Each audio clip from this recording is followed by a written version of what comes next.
SP Balasubrahmanyam గారు చాలా మంది గాయకులను తొక్కేశారు, రానీలేదు అని కొందరు వాదన. దానిలో నిజ నిజాలేంటో ఈ రోజు మనం తెలుసుకుందాం.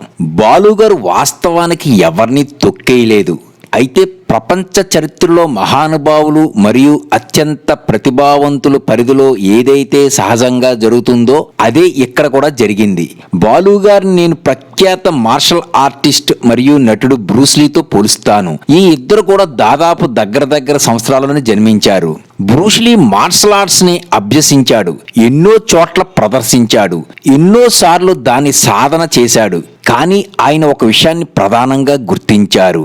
అప్పటి వరకు ఉన్న మార్షల్ ఆర్ట్స్ విధానాల్లో కఠినమైన సాంప్రదాయిక పద్ధతులు మరియు అనవసరంగా అనిపించే కొన్ని యుద్ధ రీతులు, హఠాత్తుగా జరిగే దాడుల్లో, మరీ ముఖ్యంగా గుంపు దాడిల్లో ఎందుకు పని చేయవని విషయాన్ని నిర్ధారించుకున్నాడు. అన్నిటికంటే ముఖ్యం వేగమని, దానికన్నా మరీ ముఖ్యంగా శత్రు ఆలోచన తన మోచేతికి చేరే లోపే మనం అతనిపై అత్యంత రెట్టింపు వేగంతో తెలివైన వేటుతో పోరాడడానికి వీలుగా ఒక శైలిని అవసరమని నిర్ధారించుకున్నాడు. ఆ విధంగా చాలా శ్రమించి తనకు తానే జిత్ కుండా ఒక రకమైన కుంగ్ఫూ యుద్ధ కళని కనిపెట్టాడు.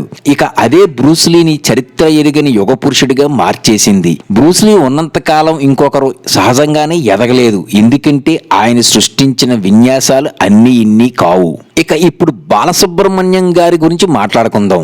ఆయన సినీ పరిశ్రమలోకి గాయకునిగా ప్రవేశించిన సమయంలో ఘంటసాల, పిబి శ్రీనివాసు మరియు ఇంకొందరు గాయకులు ఉన్నారు. వాళ్ళందరూ శాస్త్రీయ సంగీతంలో దిట్టలే, కానీ బాలు గారికి శాస్త్రీయ సంగీతం కూడా రాదు. అయినప్పటికీ మెలకువలు తెలుసుకుంటూనే ఆయన గారు ఒక విశిష్ట శైలిని తనకు తానే అభివృద్ధి చేసుకున్నారు. అదేంటంటే పాటలో ఖచ్చితమైన వ్యక్తీకరణని, అంటే ఎక్స్ప్రెషన్ కుమ్మరించడం. అదే దుఃఖం కావచ్చు, హాస్యం కావచ్చు, ఆ పాటకి తన గాత్ర అభినయం ద్వారా జీవం పోసేవారు. అంతేకాకుండా అద్భుతమైన గమకాలు, సంగతులు వేసేవారు. ఇక అన్నిటికంటే ఆయన నిర్మించుకున్న ఒక బ్రహ్మాస్త్రం అనుకరణ శైలి. ఘంటసాల గారు మరణించిన తర్వాత ఎన్టీఆర్ మరియు ఏఎన్ఆర్కి సరైన గొంతుని తీసుకురావడంలో దర్శక నిర్మాతలు నానా అవస్థలు పడ్డారు. ఆ సమయంలో బాలు గారు వాళ్ళిద్దరినీ అనుకరించి ఒక అద్భుతమే సృష్టించారు. ఎన్టీఆర్కి పాడిన అది 1వ నెంబర్ బస్సు, ఇక ఏఎన్ఆర్కి పాడిన నా కళ్ళు చెబుతున్నాయి నిన్ను ప్రేమించానని మొదలైన పాటలు వింటే అసలు వాళ్ళ గొంతులకి దగ్గరగా ఆయన తన గొంతులో ఒక గదిని నిర్మించడం ఒక అద్భుతంలా అనిపిస్తుంది.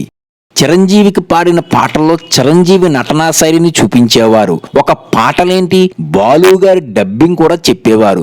ముఖ్యంగా గానం విషయానికి వస్తే ఆయనకి ఆ సమయంలో ఇంకొక గాయకుడు సహజంగానే సమానం కాలేదు.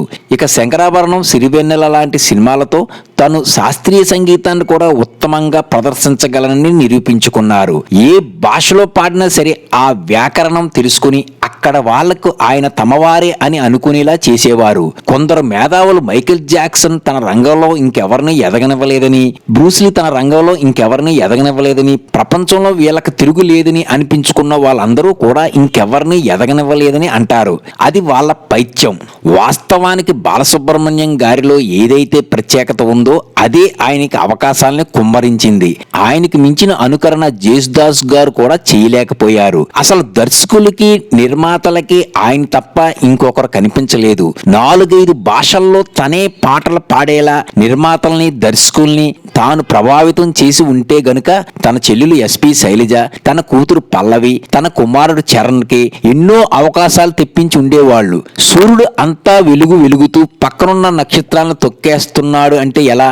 అదంతే, అలానే జరుగుతుంది. ఎస్పి బాలసుబ్రహ్మణ్యం గారు తన స్వయం శక్తితో పైకి వచ్చారు, అంతేగాని ఎవరిని అయితే తొక్కేయలేదు. ఇండస్ట్రీలో చాలా మంది తొక్కేస్తారంటారు, అది జరగని పని. టాలెంట్ ఉంటే ఇప్పటికైనా ఎవరైనా సరే పైకి వస్తారు. మళ్ళీ వచ్చే కొత్త సినిమా రివ్యూలతోనూ, కొత్త వెబ్ సిరీస్ రివ్యూతోనూ మీ అందరి ముందుకు వస్తాను. అందరికీ నమస్కారం. మీ సినీ ప్రపంచం. కొత్త సినిమాలు హిట్టా లేక ఫ్లాపా తెలుసుకోవడానికి మా ఛానల్ ని సబ్స్క్రైబ్ చేసుకోండి. సబ్స్క్రైబ్ సినీ ప్రపంచం యూట్యూబ్ ఛానల్.